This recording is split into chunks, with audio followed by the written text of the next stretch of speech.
Welcome everyone. It is IKYA Live, world news from the spiritual perspective, and the only news program in the world giving you spiritual advice for your everyday life.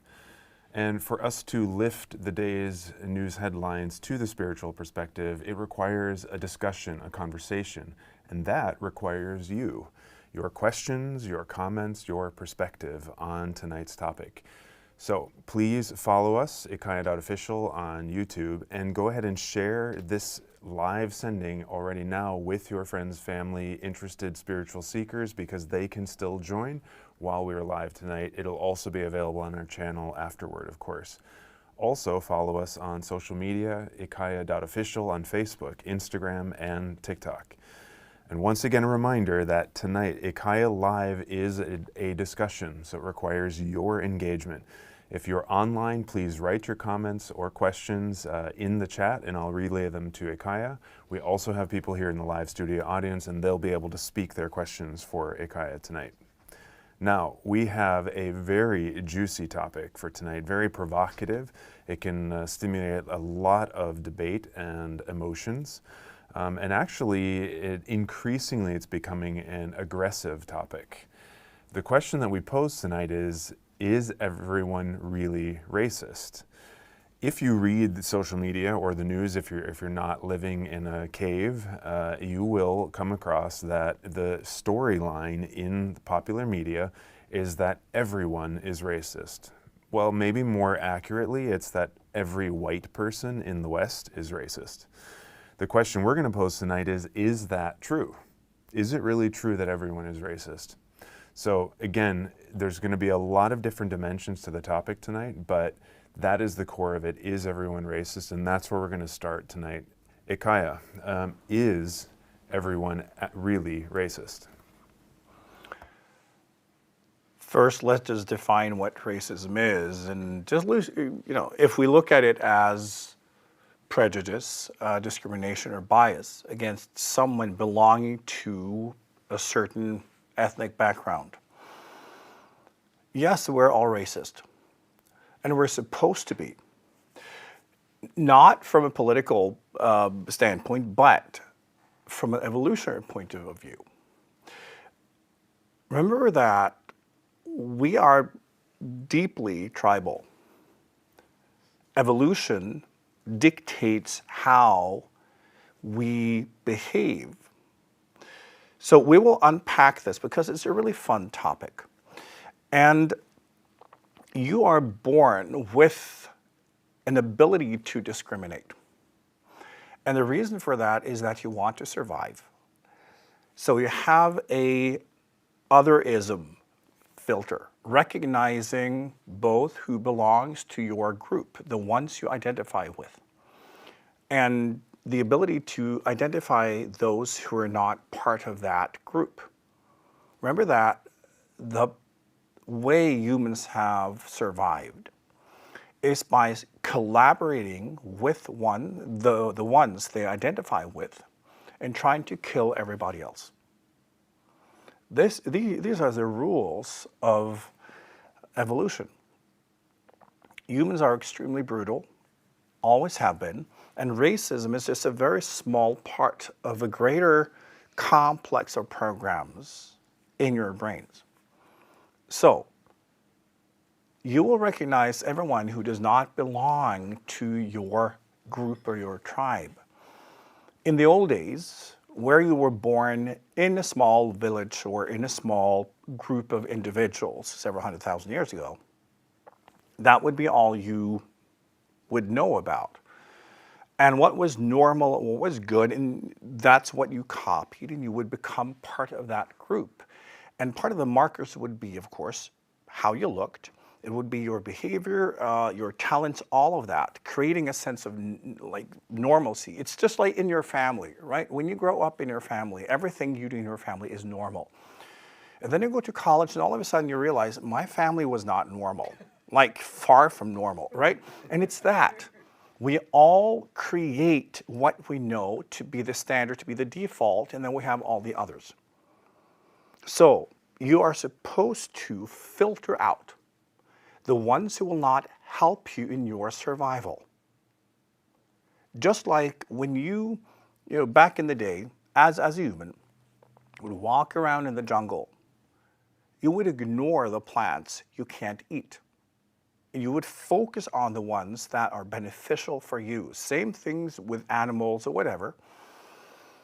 So we filter out almost all information except what will help us in our own survival. We are supposed to, this is part of our intelligence. This is what have made humans very successful. Survival is more than just finding food. It's also how we work together, how we organize ourselves, how we can become the winning team. Right? And we'll talk more about that. But if you understand that how evolution plays out is kind of like an experiment of selected breeding. Evolution wants different groups, different versions to specialize. That's how you can then first create behavior, culture, all of that, not just in humans. It's in all life forms. And when you have created a certain specialization, then they will fight it out. Then you will see which one will survive, which group of this life form has the best solutions. So humans would specialize and stay with their own tribes and do their own thing and then create whatever they did. And they would go to war. It's evolution. Seeing who have the better solutions, who's stronger, who's more dominant. It is in us. And when it comes to racism, it's simple because identifying someone who's not looking like you is very easy, right? And we create negative stories about what we're supposed to stay away from. Now, and this is where it gets tricky. Just stay with me. When evolution wants us to specialize, when it wants clear alternatives, so that behavior is also that culture, how they do things. It's a whole complex of things. So we need a group, you need culture, you need a sense of who we are, and these are the right things to do. When you have established what is normal and what is right and what is true, then you will start pushing out anyone who's not normal, even within the group. It could be illness. It could be that you're too short, to this, to that. That is not normal. And we still do it in our society, right? People have a strong reaction to whenever someone is not normal. And they use it as an argument. That's not normal, as if their own life depends on it. We still have that programming, believing that someone else living their life is a threat to us. In small groups, for the sake of survival, we would push them out. Kill them, kids looking different. Into the woods they go, right? Because this is how we can ensure a pure gene pool. So we can specialize and kind of become that winning team. So when anyone looks different, have a different culture, do things differently, that would be considered a threat. Right? So we're supposed to be as pure as possible and then fight it out. It's part of how we function as humans. Now, one example of how we operate is the same way as predator animals. One experiment that was done many, many years ago now, where scientists observed zebras because they have camouflage, right? And it's basically when they move together, it's very difficult for a lion to identify who's who. Scientists in the old days, they believed that predators, they would kill the weaker animals, right? That's what we were taught. So they would take the weaker ones to make everybody strong. No, they take the ones they can identify. And what they did when they observed this group of zebras, they couldn't find out because they were studying it for a long time, and then they got confused as well, who's who. So they began marking them. gave them big old marks so they could identify who's who. And guess what happened? The lions would kill all of those animals because they would stand out. They could follow them. They could identify them. And this is how our brain works. Whatever we can identify out of the norm represents weakness. And we will attack it because that's not purity. So yes, we're all racist. And one thing that is really interesting with the other than us thing, because that's really what it is about. When you're being honest, and also like newsflash, humans hate everybody, except for the very few they like. Your default setting is to dislike everybody. Just think about it. Try to be honest now for just 1 second. Try to look at your own mind. Again, this is not you. This is the body you have incarnated into. So just try to look at your genetic programming. You're supposed to hate everyone, except the ones you like. It's to create this black and white, where the ones who can help you win, you like them. Everybody else you hate. Or ignore, which is just hate pending, right? They haven't done anything yet, but... And this is also why we are so fast at creating the them. Most people create the stories about them, all the others. And people, they do this, they do that.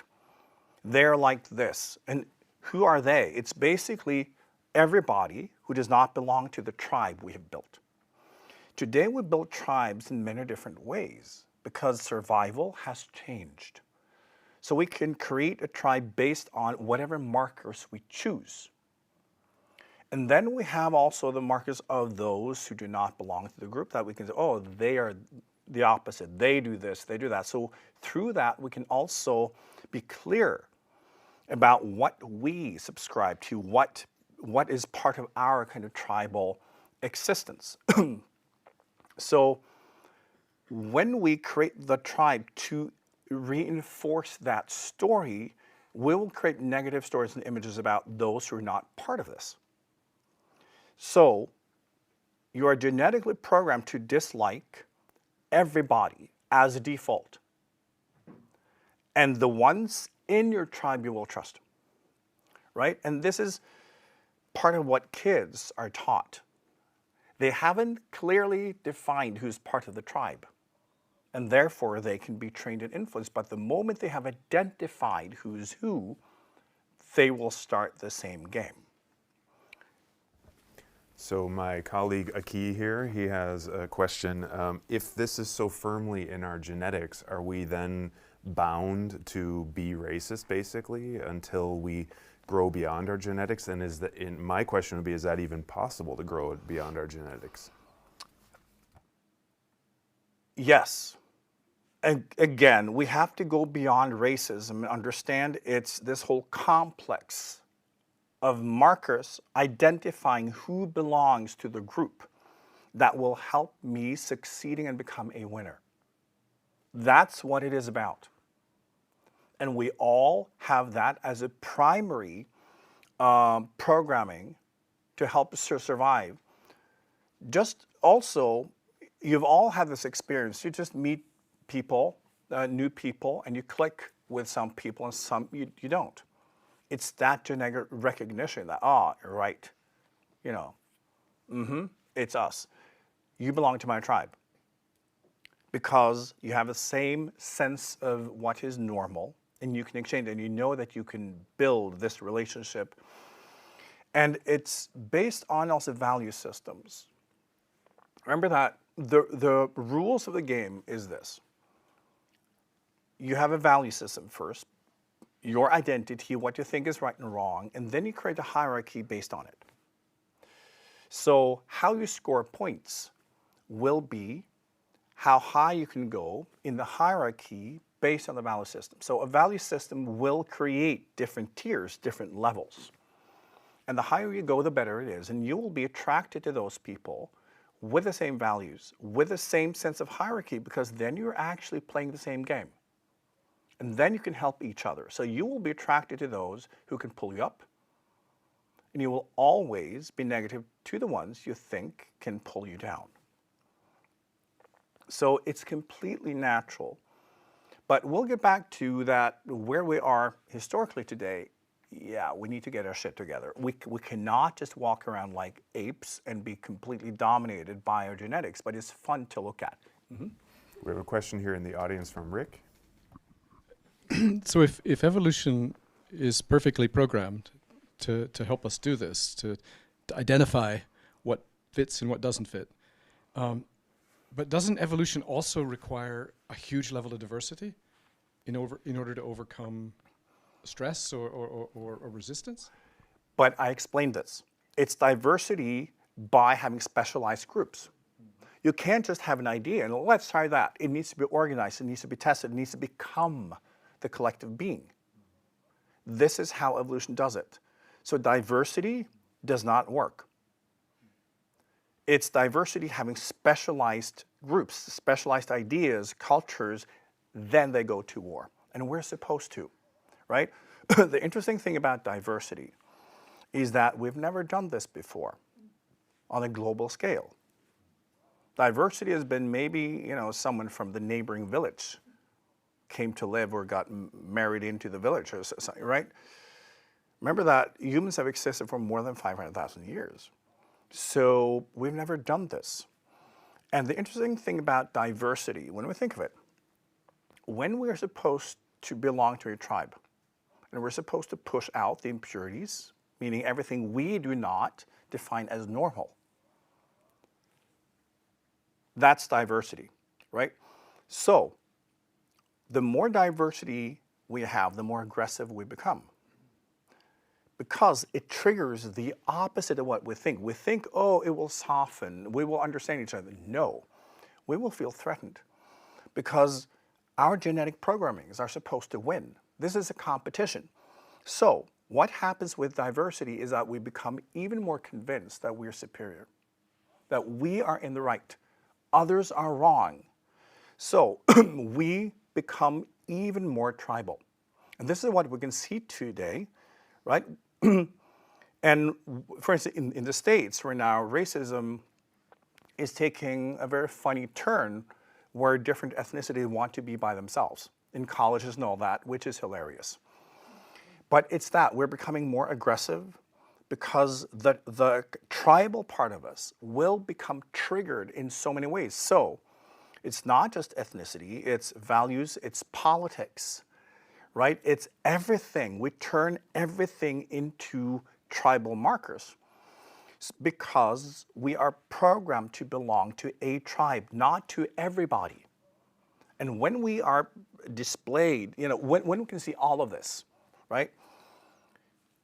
We will have to pick. We will pick our team because we have to belong to one in order to win. We know we cannot win on our own. That's the rule of evolution. Humans have survived by working together with the right individuals. So we try to find the right individuals, so we create a common story that we can all belong to, so we know that we're sharing the values.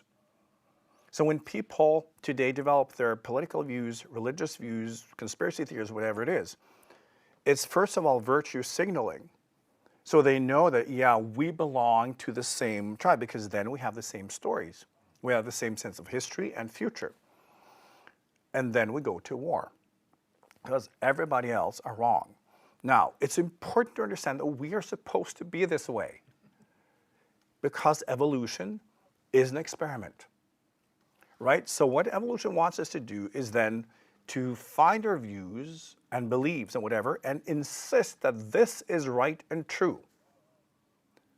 Because at some point we will go to war or fight and either we win or not. If we don't win, if we do not become dominant, well then, we were wrong. Because the group with the right views that can then trigger a behavior that will make them win. That's what it is about. It's never about truth. It's about whatever we believe that can make us win. And that will become dominant.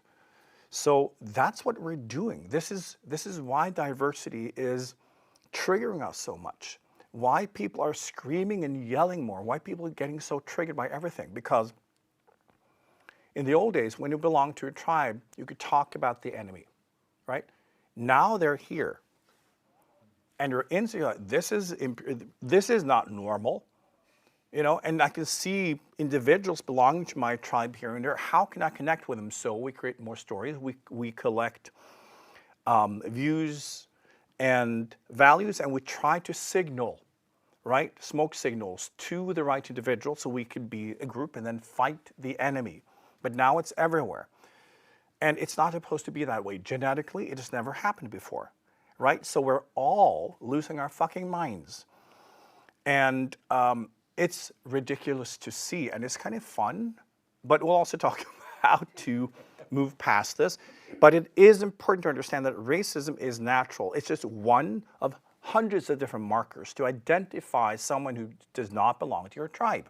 And we're all doing it in different ways. Mm-hmm. So we have another question from Ingrid in the audience. Yeah, like you said, how to solve. Yes, thank you.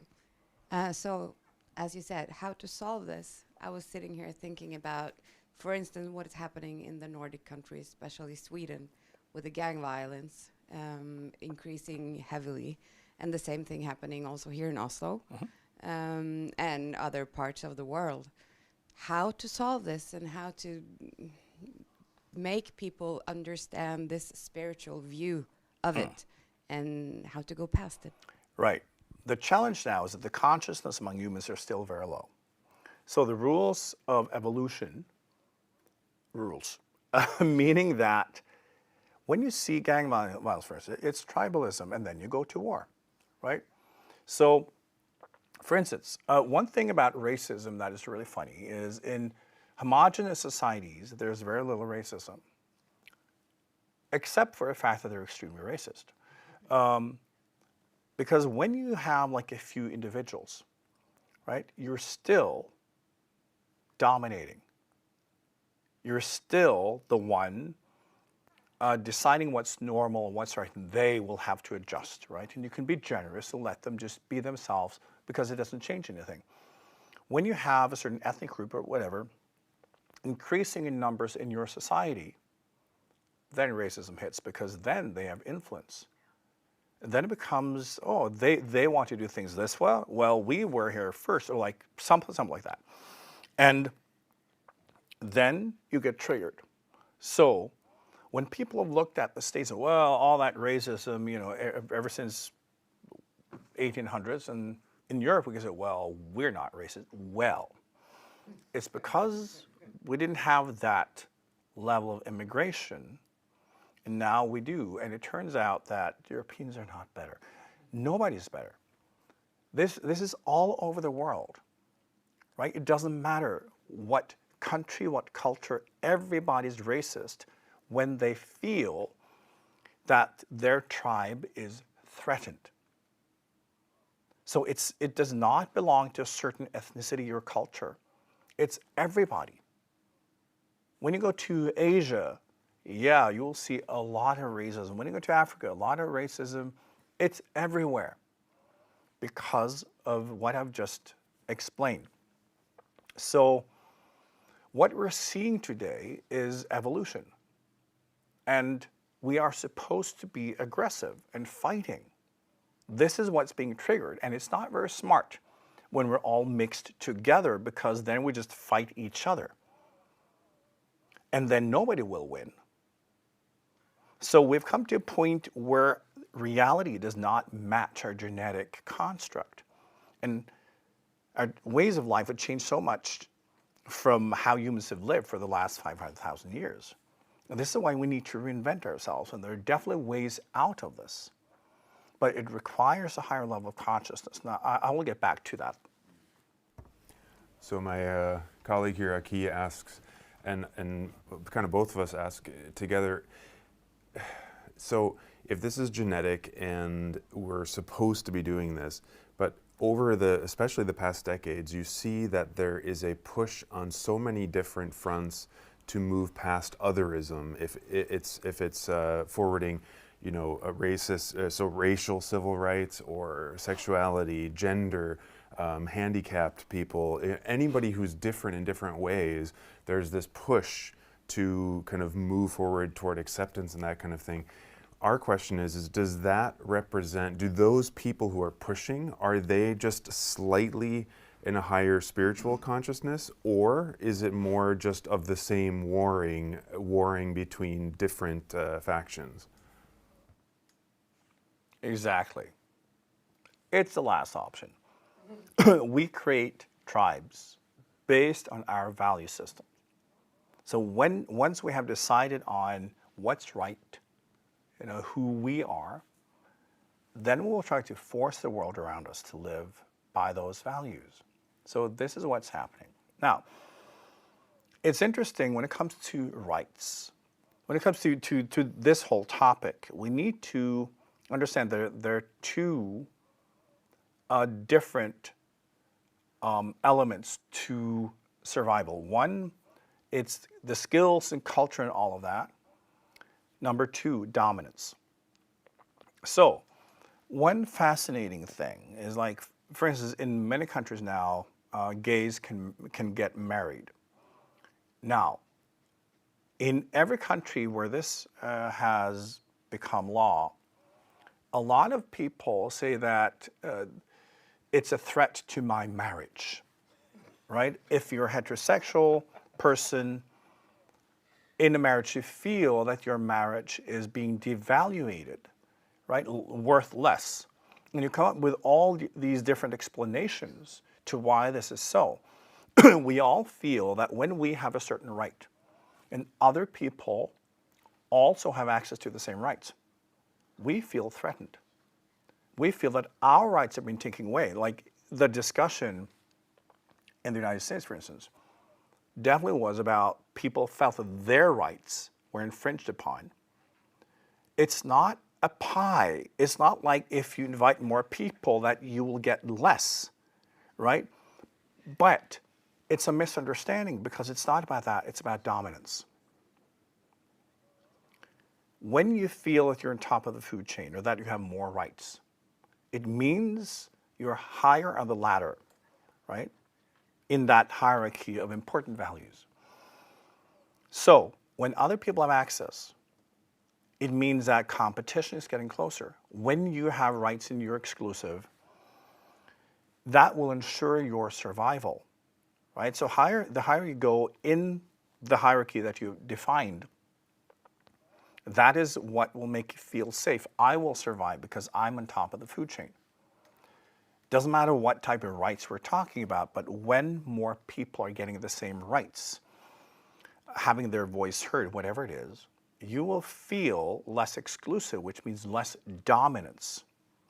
And that is something, in the rules of survival, that is something that will scare you.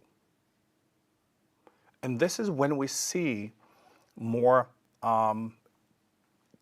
different cultural groups, whatever it is, ethnicity, sexuality, whatever it is. And everybody wants to have the same rights and want to be respected. The natural reaction is that you feel that your dominance is being deflated. It's not about that you're losing your rights. That's what we think. But it's really deflation of dominance. And that takes a while, right? Because then we feel that we're losing. I was winning and now I'm losing. And it's their fault. It's always about the others. Remember that we will accept the others if they are a great addition to your team, if they can make you win, right? So if they add to your life, your survival, based on your value system and hierarchy, then you want them to be there, right? This is why, for instance, also in the States, white audience could accept, for instance, black entertainers. They added value to their own value system while still feeling dominant. When you have black people wanting the same rights in the same space, that's a whole different thing, right? So the fact that people feel that they're losing dominance, that will trigger survival fear, and they will attack because they feel that someone has stolen something from them. And it's important then to understand a lot of these discussions happening not just in the West, but in the world in general. It is that, right? And we need to both feel compassionate for that, but also figure out how we can be more intelligent about this. We have a question from Sonia in the audience. Yeah, so I'm sitting here thinking about the war in Ukraine again. Russia and Ukraine are like brother nations, sort of. And many Russians have close family in Ukraine. So, what's really going on there in this perspective? When we look at ethnicities so evolution, it's close. always about who's stronger. Evolution only cares about who will dominate, who's got the better solution. And that's always, throughout history, been solved through war. Remember, humans are not kind. We're kind to the few we like. We're very selective when it comes to empathy, and we only feel empathy towards the ones we feel we can use to our advantage, those who have something that we need to win. Everybody else, we hate them, right? It's natural. So when it comes to this, Russia, of course, from this perspective, would also feel threatened by the Ukraine becoming more Western, right? They're climbing the ladder of hierarchy and doing that successfully. So Russia feels threatened in their dominance, right? So they've created the story that Ukraine is not really even a country. They shouldn't even exist.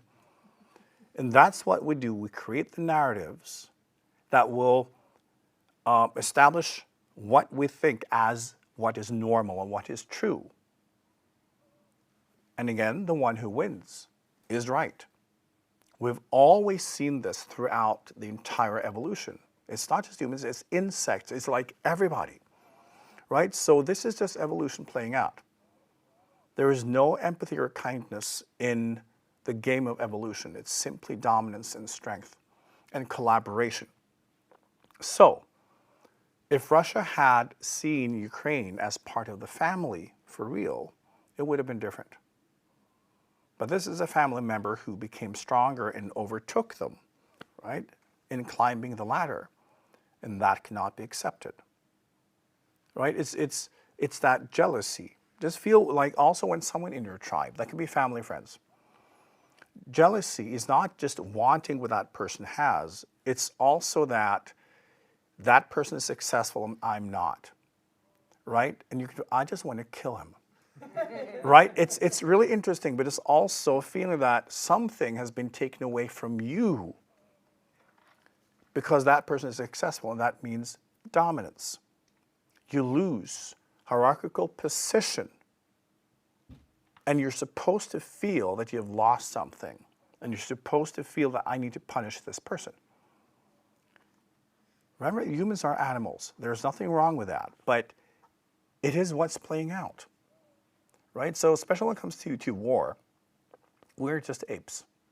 There's no difference between the reasons why we go to war now versus when human apes went to war 600,000 years ago. No difference at all. We have a question from Sara in the audience.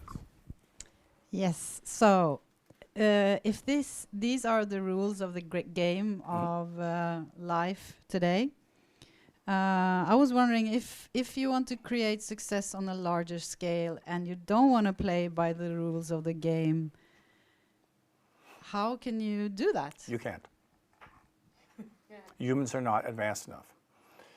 People who are able to build success is because they create their own tribe. You see that, for instance, with pop stars. Look at Taylor Swift, for instance, as a phenomenon. She's created a tribe. She's very clear about her value system, right? And that is what you subscribe to, you become part of the tribe, right? And then you hate everybody else. And she does that. Like, she is really negative towards a lot of people and put in her songs and all that, which is very tribal. She's extremely smart about this. And she's so empathetic and kind and gentle to the ones belonging to her tribe. She shows this. She is a tribalist first and an entertainer second. She completely understands how to build a tribe. So that's what you need to do. But basically, this is playing by the rules, right? These are the rules of evolution. And she's a master at it. And then she just puts music to it. That's basically it, right? So she's like a hardliner tribalist. And you'll see this with a lot of successful people. They build tribes because people need to belong to tribes. And this is very important to understand. We have to belong to tribes. It's in your genetics. You can't do anything on your own. We know this. Human success is a result of people working together. And not just anyone. The ones you recognize, they want the same thing. We can build together. So when we are in this diverse reality, we will sometimes just choose other markers. And it's so fun sometimes when looking at the people on like far left, like woke and anti-racist and all that. And they're just doing the same thing, right? It's just still a value system. We are right. And they attack anything that is not part of their tribal way of thinking. Just the way racists do it, but just different markers. Because we have to feel that sense of tribalism. And also, when you look at aggression, right? One of the reasons why countries go to war is to strengthen the tribalistic way of thinking, right? It's been a trick that leaders have used since the dawn of time. When there is public unrest, like when people are not completely happy with leadership, they go to war. Because then they have to fight for something and they have to believe it, and you create the narrative that, oh, we're under attack and great leadership and all that, and it works. Because then this is more important. Now it's survival time and we have to put our differences aside and fight together, right? It's the oldest trick in the book. This is partly also what Russia did because Putin is toast, right? He is a criminal. He is just, his whole it's just organized crime. So he needs that. So going to war is very opportunistic. It's a way to also take control, also enabling the administration to take even more control over political opponents. All of that. It's a very old trick, but these are one of the most important reasons why countries go to war. Same reason as 400,000 years ago. And it works because we're not any better than that still. So when this happens in countries, it happens in smaller groups. It's happened in every form of value system platform. But it is funny to see that when racism is out, then there is just other markers that we choose, right? It can be the environment, right? Look at some of the environmentalists and how they behave, right? It's extremely aggressive because they are right and everybody else is wrong. It's the same rhetoric, it's the same behavior, just different markers. Because it's all about identifying with a certain tribe and going to war, right? So it's not then about race, it's about other things, but it's just as vicious, and it's not any better. We have a question from Lena in the audience. If we go back long enough in time, we didn't even, or the humans didn't even have consciousness around that racism exists. It was just the tribes and the wars. And then it gradually happened that we defined that racism as a thing and so on. Is this a study in the consciousness around value system and hierarchy, and that everything actually doesn't have value in the end? And it's if you see what I mean. Racism only became a thing when humans decided this is not good, right? We often create definitions when we recognize that this is not a behavior we should support. right? So throughout history, when it's looked at different cultures and different ethnicity and whatever, just as a fact, but they didn't interact. They kept to themselves. So therefore, it wasn't a problem. It only happened when you had large groups of ethnic groups living inside a different country. That's when we discovered racism. Before that, it was just on an individual basis. So it wasn't an ism. And of course, it's part of this planet gradually becoming one consciousness. It's very painful and will take long because we have to grow out of this whole complex. And this is why it's so important that we understand that this is not just about race. It's about otherism. Anyone different than me. And this is what we're starting to see in our culture. And the aggressiveness and how we attack everybody with different views, different values, because the rules of evolution dictates this behavior. For now. Mm-hmm. We have a question from Rick in the audience. Okay, so we've been talking about this for 43 minutes. And I'm losing hope. How can we get out of this? How can we turn it around? How can we change this? Number one, have fun with it. And I think also understand that humans are apes. We are primates. Our behavior is not advanced. It's still survival-based. It's still tribal. And the motivation people have behind their choices, behind their empathy, behind their values is simply what's in it for me. How can I win? How can I survive? And how can I push other people away from whatever it is I've been able to get my, fat fingers on? Like, it's that. And we are supposed to behave this way. So from a biological point of view, that will not change until humans start modifying their own genetic profile, which will happen very soon. So, but then humans will be turned into more complacent, mild creatures that are more easy to dominate.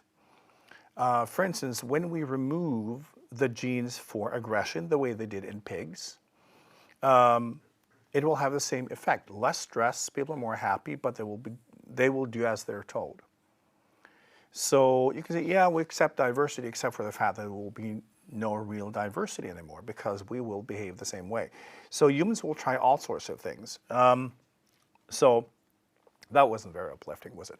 But I'll just explain this, that there are ways to move past this. And the first thing we need to look at in ourselves is also looking at the fact that we have different karma, right? What we're trying on the planet now, especially when it comes to diversity, is that, oh, we're all equal, we should all have the same, all of that. It's impossible because we incarnate with different levels of consciousness, different intelligence, different skills, and different karma. We incarnate to work out our karma, which means we choose the universe, the planet, the life form, the individual, the culture, all of that, based on our exact point of evolution and how we will be triggered into dealing with our own karma. We're all on individual paths. So we cannot be the same. Equity, which has become quite a popular term lately, it means equality of outcome, which means we should all, basically, no matter what we do, we should all live on the same level. It's impossible because we are different spiritually. Many of you come from different planets and now you're in a human form. Like, it's not possible. We have different journeys, different karma. And it's the only reason why we're here. So, how to move past this is a recognition within ourselves that I'm not human. I'm in a human. I don't have to go around and just react to things, because when we react, that's when our genes make the decisions for us. Most humans exclusively walk around in life and react to things. Even when they think they're being creative, they're actually reacting to something. They're just processing and then they have a reaction. So the human mind is only about producing reaction. This is also how evolution works, that you will be drawn to something that is relevant to you, and then you react to it, so you will be drawn to it. That's all. And people who are more judgmental and more racist and more all of this, they're also the ones who are judging themselves the most. So that's where we need to start. If you want to stop this tribalism, which is basically, first of all, passing judgment on everyone you don't see as part of your survival group and support team. We need to feel that I'm just walking my path, there is infinite room for everybody else. We judge ourselves harshly based on the same value system because we believe that I have to fight to survive, so I have to follow the rules, and we all feel that we're failing. We're not good enough. As I've said many times, the human brain will spend more than 99% of its capacity to create negative thoughts and feelings about us. So we judge ourselves all the time in an attempt at guilting ourselves into performing better. But now life is so complex, right? In the old days, when you, for instance, you were supposed to go out there and hunt, right? Kill an animal. You spent the whole day, no animal. You were supposed to feel guilty and like, okay, I got to pull myself together and I got to do my job because my whole village will depend on me killing an animal. It's like that. But because of the complexity of today, we judge ourselves continuously because there are too many things and pathways we think we should master. And we don't understand what will actually help us survive, so we try to do everything. So we get consumed in self-judgment and negativity. And then, when we then see other people succeeding, we will judge them. We will find something negative, right? If you look at how your brain works, when you see someone doing something you're not able to do or something that you have not to, well, it's easy for them. They don't deserve it. You will feel jealous, you will feel judgmental. So you really don't care about judging people who are beneath you. You'll say, yeah, But the ones you feel you are in competition with, that's when you get vicious. That's when your brain will become aggressive. So it's that recognition, oh, right, we're hunting the same prey. It's that feeling, right? So when the more self-negativity we have, the more we will attack the world around us. So this is also why we see the ones who are the biggest racists, the biggest conspiracy theory nuts, all of that, it's the losers. He said, passing a judgment. But it's that, right? It's those who are not succeeding in life. The only way to feel good about yourself then is to push other people down, because then you dominate. You cannot win through having skills and doing something, but you can dominate.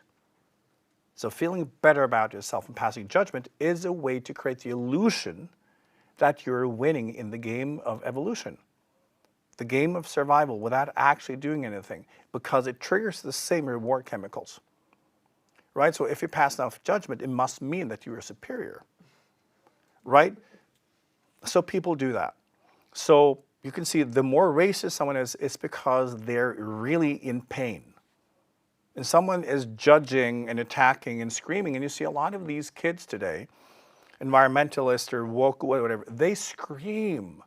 They yell, they're so aggressive. If you have a normal conversation, they will just break out in yelling and screaming. And it's because they're in pain. And they're behaving like primates. Right? So it's that. The more we love ourselves, the more we are in harmony, and the more we stop judging ourselves, because it's the self-negativity that is a problem here, then we become generous. When someone is in harmony, in self-acceptance, they will always be generous because they don't feel threatened. When we are in self-negativity, we think that if I give this person something, that person will win over me. So I can't. That's your genetic response. And this is why when you're full of self-negativity, you can't help. You get so critical and negative because you want them to stay away because you feel that you're losing. So by being nice and generous, you think that you're encouraging them to walk all over you. You're programmed for this behavior. The only way out is for you to love yourself, to accept yourself, to nurture yourself, to be kind to yourself, to be patient to yourself first. Because that's a person that will be generous and will not care about all these markers because you don't feel threatened. When you're in harmony, truly, you don't need a tribe because you're not in the survival game anymore. The moment you feel, I've kind of mastered my life, I'm where I'm supposed to be, you'll become kinder, gentler. You will include because nobody can threaten you. It's coming from within. So this is how to get there, right? So the other solution that a lot of people, especially in the heart of the screaming and yelling, propose is that we need to reward the biggest victims. Their discussion of slavery and reparations and all of that kind of stuff. I'm guessing you wouldn't agree that that's part of the solution? Definitely not. It's part of the same pain and complex. As I've explained before, if you can't win by actually winning, you can win by being the biggest loser, right? So today, because of the complexity in the world, and the mountains keep getting bigger, right? In the old days, you could be the best in your village. Everyone would be very impressed and you would get a high status. Now you have to be the best in the country. That's not even good enough. You have to be the best in the world. So it means that most people feel like losers before even trying.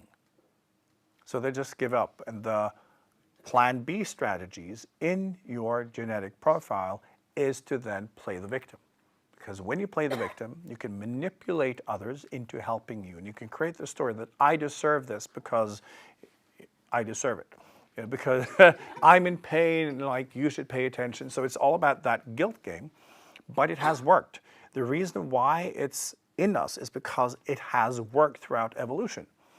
Because remember that in a small group where everybody depends on each other, if you're the hunter and you get sick, it's in their interest to invest in you, nurse you back to life, and to help you, because without you going out there hunting, they're screwed, right? So over time, that developed into a technique of manipulation because we found out, oh, okay, if I just like limp a little extra, I can get benefits.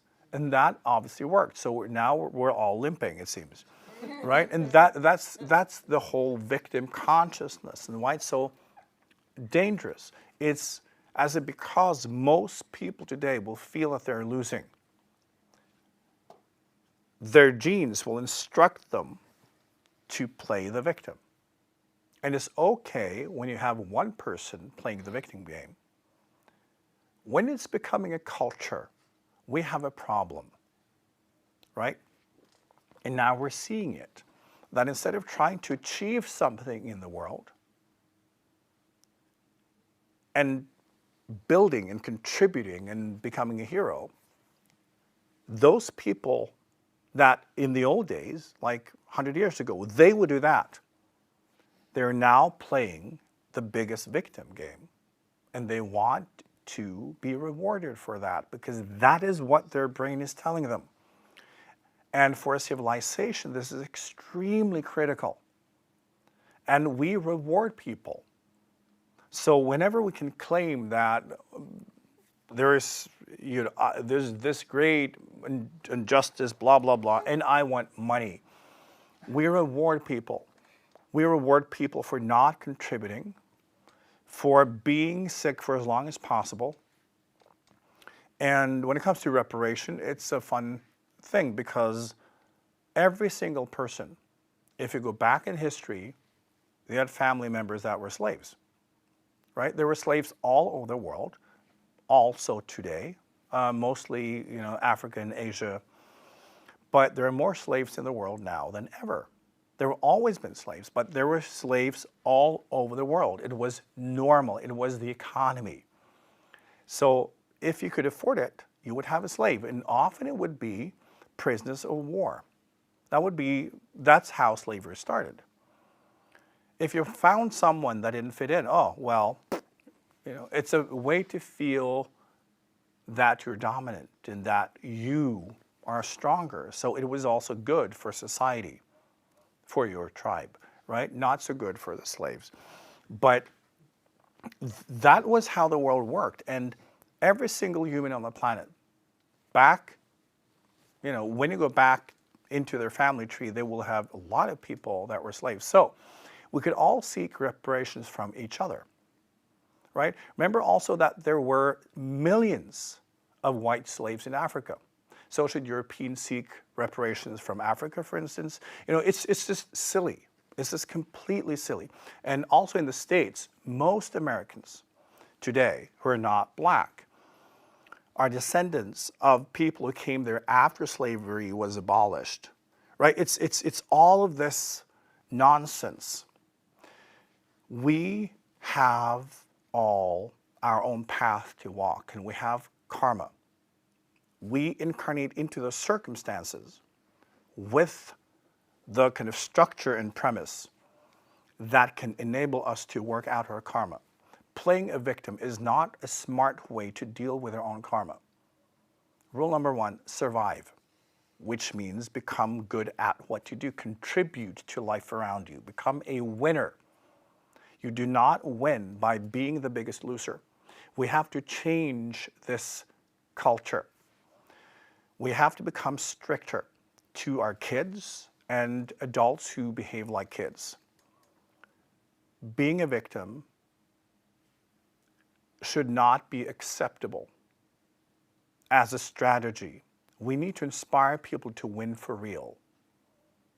And this is also the part of the change we need to build in our society, because we will get to a point where everybody is trying to be the bigger victim, and they will fight over who's the bigger victim and who gets to have more reparations of some sort. It will adjust itself as the Chinese take over. But until then, it's not healthy for our civilization to be trapped in this complexity and then being slave to our own genetics. Because this is where we're at. We are expanding. The planet is becoming so wonderful and open, and we have so many opportunities. But as individual beings, still being a primate, our kind of genetic switches are going nuts. And we have to lift our consciousness and learn that we are not this. We're beings incarnating into this life form to study and to make the most of our journeys. So getting there will be quite a job, but it will happen because there's no alternative. So IKYA wonders if we can't get our monkey to win the way our genetics wants because the world has changed so much, and we also spiritually don't want to engage in the biggest loser game, how do we best manage our monkey to win in some way and not play either of those losing games? Very simple. Choose your team. It's learning to use the rules of survival in an intelligent way. Now, being tribal does not mean necessarily just to relate to the group you incarnated with. You can choose your team. You can choose your tribe. So, don't choose a tribe of whiners. Do not choose a tribe of victims. Choose a tribe of winners, people who contribute, people who have the qualities and talents that you need to win. We all need to contribute to the world around us. I said that is when we feel a sense of purpose. When we go beyond our own personal needs and we work together to achieve great things. Humans enjoy doing that. That is the natural behavior for humans.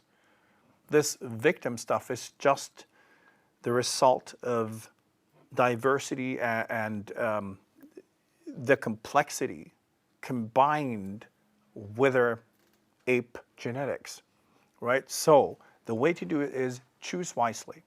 As many of you know, the rule of thumb is when you look at the 5 closest people in your life, you're basically the average of those 5 people.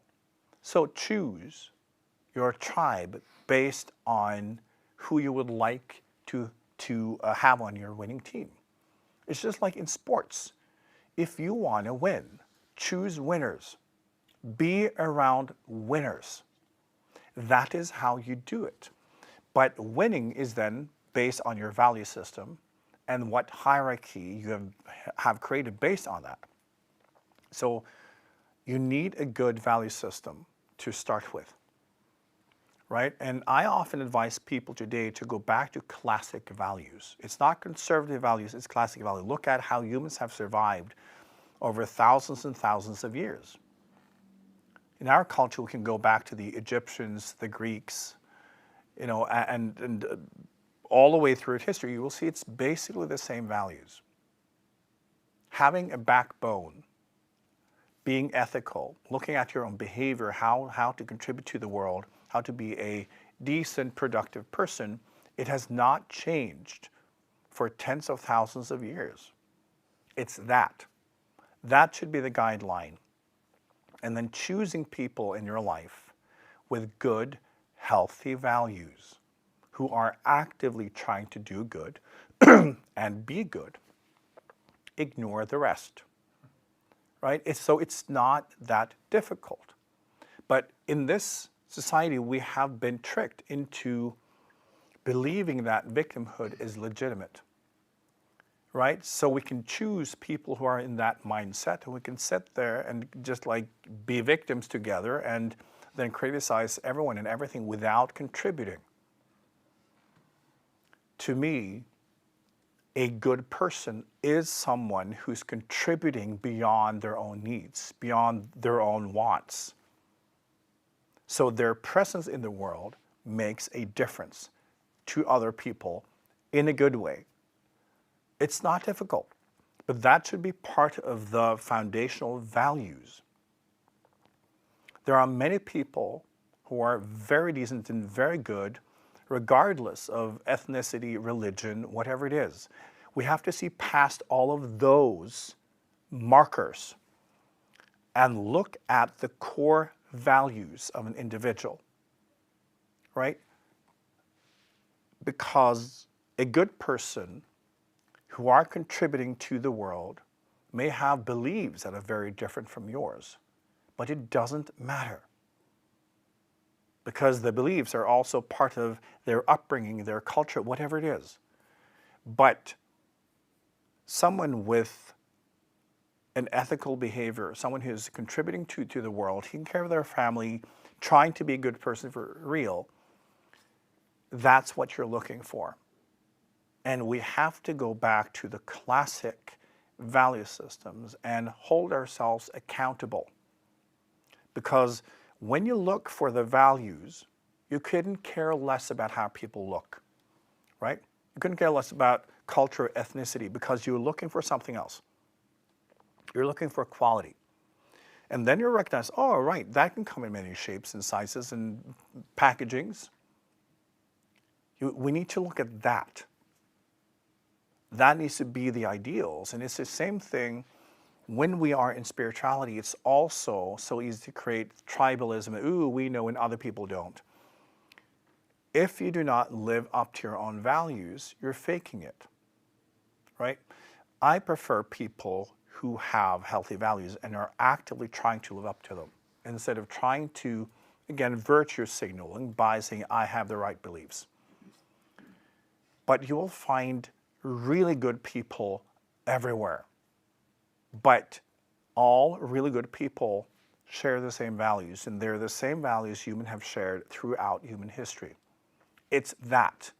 And as a civilization, we need to go back to that or move forward to that. And also living up to those ideals also mean that we have to stop judging ourselves, judging others, and be encouraging towards ourselves and to other people, and try to assist each other into becoming better people, more productive people, people who contribute, and reward that. Reward yourself, right, when you are doing good. Reward others when they're doing good. Do not feed the troll, right? Do not feed yourself negativity by playing a victim and then rewarding yourself for it, because then you need, a little something. Then you need a snack. Then you need to take care of yourself. And many people use their own self-negativity to allow themselves to indulge. It's not healthy. We need to stop doing that. Being in higher consciousness means that we see through our own crap. We set higher goals for ourselves. We set higher standards, and we are able to see past all these markers. We can still in life choose our team.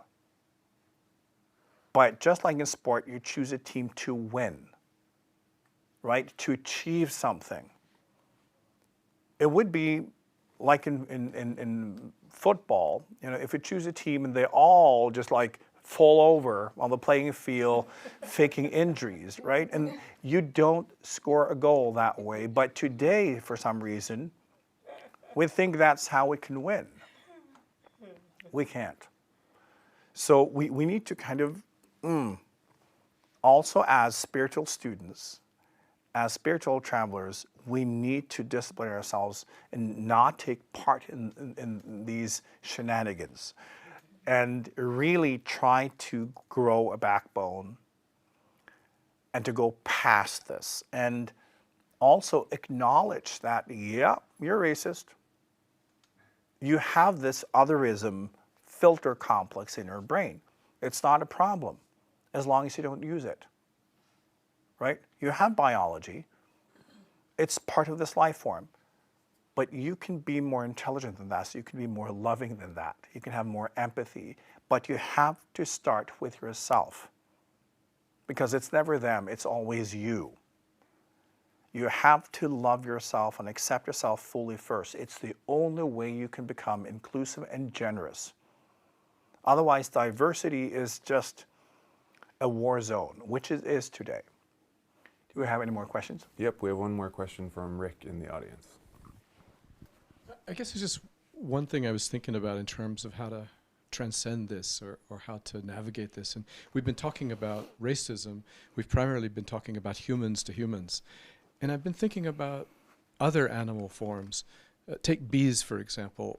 When it comes to choosing my team, if I choose bees, there's a greater likelihood we're going to have good food sources going forward. And so I start to see their value, and in seeing their value, I have to treat them with a complete different, both respect and rights than I would if I don't see that. Or I can just enslave them. But ideally, I think that there's the bigger perspective you have, you choose a different team. And I think that somehow that's part of the solution to this whole racism thing. It's like seeing all of us as one organism rather than just individuals. Yes. Am I on target Absolutely. There? But you need a higher consciousness in order to see that, because most humans are still asleep spiritually, which means they only go around and react to things. And they will only react to whatever will help them in their survival, and they will react negatively to anything and anyone they see as a threat without understanding why. There is nobody home. And that is the challenge. So yes, we can do that, but it requires already that you've done a lot of growth work. Because the thing is, again, when you see the woke generation, and they think they include, but no, they're not. They're excluding everyone who do not agree with what they agree with. And it's interesting also that they tag each other for not being woke enough or having the right version of anti-racism, right? It's that. So it's still just reacting. But absolutely, as we grow spiritually, we do begin to recognize everyone in their path, including other life forms. And over time, we choose life as our team, because we see that we can work together with everyone and everything. But remember, most people cannot even work with their own family, right? So it's that. It's always us. But practicing including more life forms, and yes, what we need to come to terms with as well is that humans are killing this planet for the same reasons, because we don't think it's relevant. We dominate. We use for our own survival, right? So humans will have to grow and expand tremendously before what you say is possible. But of course, over time, humans will get there. This is what's happening with the global consciousness and diversity. We will get there. We will be one people and one planet. And with one planet, that will include everyone. But there's a very bumpy ride ahead, and humans will have to be confronted with all their bias, all this otherism, in all its shapes and forms. And because now people are just attacking each other while they're still using the same strategies, but with different labels. And it is hilarious, it's funny, but it also shows that humans are still extremely primitive and have virtually no ability to self-reflect, right? Because once you start seeing this, you can't unsee it. And it's getting to that level where you start having real empathy, which is going beyond your own needs. So you don't have selective empathy, and you start experiencing that when you start to notice that, oh, I just love this, I just love this person for no reason at all. I can feel what they feel, I can understand their journey for no reason at all. There's nothing in it for me. It's just how I experience things. That's when you begin to penetrate that membrane of the self. And we all have to practice this. I think, as I often talk about as spiritual students or whatever we want to call ourselves, we have the obligation to be the first. We should be the first in the marching band. You know, we should be pointing the direction. We should be the first establishing new practices. So in our own life, we need to be better than what we've talked about today. We can only be better if we acknowledge that it's part of our biology. So we say, no, I'm not like that. You're lying. You're not being honest. You're not self-reflecting. But we can grow beyond it. But it takes a lot of self-growth work and a lot of meditation and reflection, all of that, to get to the point of true empathy. But it only happens once we first have accepted ourselves, opened our heart to ourselves, our own journey, and not when we don't feel that we're fighting for survival, when we're not feeling that, oh, I'm slipping, you know, I'm falling back in my hierarchy. I've talked about it a lot. We need to eradicate hierarchy as a premise for our own existence, because without hierarchy, there is no competition. Then we can just like be in the state where we have love for everything and we just enjoy everything, and we acknowledge that each life form has the right to exist in their own way, and we will figure out ways how to collaborate, because again, that is how we have survived. And we need to expand, because as long as we're tribal, we will hate everybody else. It is just how it works. So yes, when we start acknowledging other life forms and how we see our tribe and family will grow, and we'll include more and more. It's a natural process, right? And many of you are in that process already. But we have to work harder, because what we see happening in our part of the world, it needs a little help. Maybe the last question, but so part of the solution or way forward is to pick your team and set goals and, you know, work to be a winner. But what about when we incarnate with very specific limitations like physical, mental disability, mental illness, or even just, you know, low intelligence? IKYA wonders too, like, are we all meant to be winners, or do we have to redefine what winning is? Like, there's something that we're not getting there. Right. It's interesting when we look at different variations of being human. If we see that as a disability or a weakness, it depends on the goal. It depends on the rules the value system, and the hierarchy. So it's also a matter of understanding that I incarnate as myself with the skills representing what I need and the body that I need in order to fulfill my journey. We are all fully equipped. So if you, for instance, incarnate and you don't have legs, it's not like you're missing legs. It means that you have the perfect body for your journey because your study, your karmic unfoldment is different. And by acknowledging that we're all fully equipped, we're all fully skilled, but we have different specialization.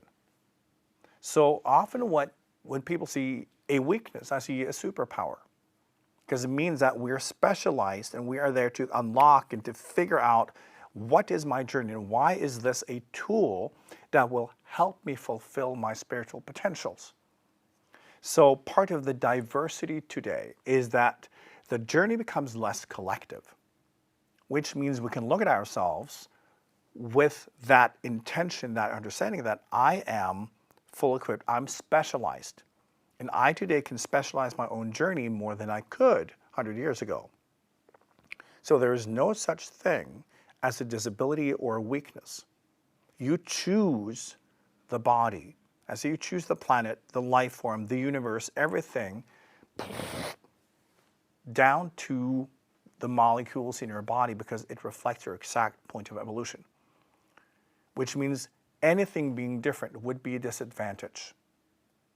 But when we measure ourselves up against other journeys, collective platforms, other tribes, whatever it is, we feel we're losing. But you have your own mountain to climb.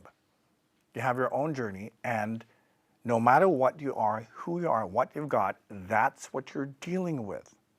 That's what will hopefully steer you in the direction that will make you achieve your goals. So yes, we can all be winners, but not in the same game, not on the same terms, right? Because just like in sport, you can take the best basketball players and put them out in the ice skating ring, right? That would not go well. We're all specialized and therefore we can all win because ultimately you are in your own individual evolution. We have the evolution of the life form and the collective journey, but you as soul, you're also on your journey, your evolution as a spiritual being. And you're visiting this planet to study certain aspects of yourself. So yes, we are all designed to be winners, but not in the same way. You have to acknowledge your talents, your spiritual potential, everything that is in you that is just waiting for you to awaken. Because as long as you're asleep spiritually and you just go around and react to things and are in all of these biological patterns, you have no idea what you're made of. You have no idea where you're going and why. You have no idea the skills you've got. So part of a spiritual awakening is becoming aware of our skills, who we are, and our superpowers. We all have superpowers. We all have specialized skills. We can achieve amazing, amazing things, not just as spiritual beings, but also as humans. So we cannot let ourselves be limited by the collective stories and the collective narratives about what is normal. This is one of the wonderful things about diversity is a sense of normality is dissolving, which will make people in lower consciousness completely melt down. But in the spiritual awakening, it will set you free. But it requires for you to have connection within, right? That you're truly on an inner journey in an outer world. Because then everything is just interesting and fun, and you will study yourself as you're studying the world. You are a winner. You have it in you. You are here to win. So yes, choose your team based on how you connect to yourself and how you understand your spiritual journey to be in this lifetime. Because winning is not necessarily about how much matter you are able to move. It could be about developing your mind. It could be developing your consciousness. It can be doing things for others. It could be introducing new technology. It could be whatever. But it's up to you to figure out what your path is. And this is why spiritual awakening is so important, why it's so important that we dedicate our life to spiritual practices and to the exploration and unfoldment of what we are. Because this is how we truly contribute to the world. This is how we can also help others pass these very primitive programmings that racism is part of. When you wake up, you see form, but you celebrate it. You want variation and diversity and all, and you just love it. You love the specialization in each individual. Every marker, everything is just wonderful because you want nature to be bountiful. You want to learn things you haven't learned. You want other people to surprise you. You want to figure out how they are different, what their superpower is. And you stop grouping people. You just want everything to grow, and you never feel threatened. You just want to give and nurture more and more and more. So by building a team, start with yourself. Start with recognizing yourself as soul, as a spiritual being here on a journey. Try to connect with why you incarnated here. How that can affect life around you in a positive way. Look at what types of behaviors it requires. How to get there, how to be this person in an incarnated form. And then become aware of how your spiritual goals can manifest in life. And then choose your team. And yes, it can include all life forms, all beings, because we're all the same family. Anything from individually celled life forms to humans, we're all here for the same reason. We may all have the same goals ultimately, but we can find individuals to play with and explore with and to get enormous spiritual result. We need to uplift the world around us. We need to show the way. So try to free yourself from this complex we've talked about today and be a spiritual winner.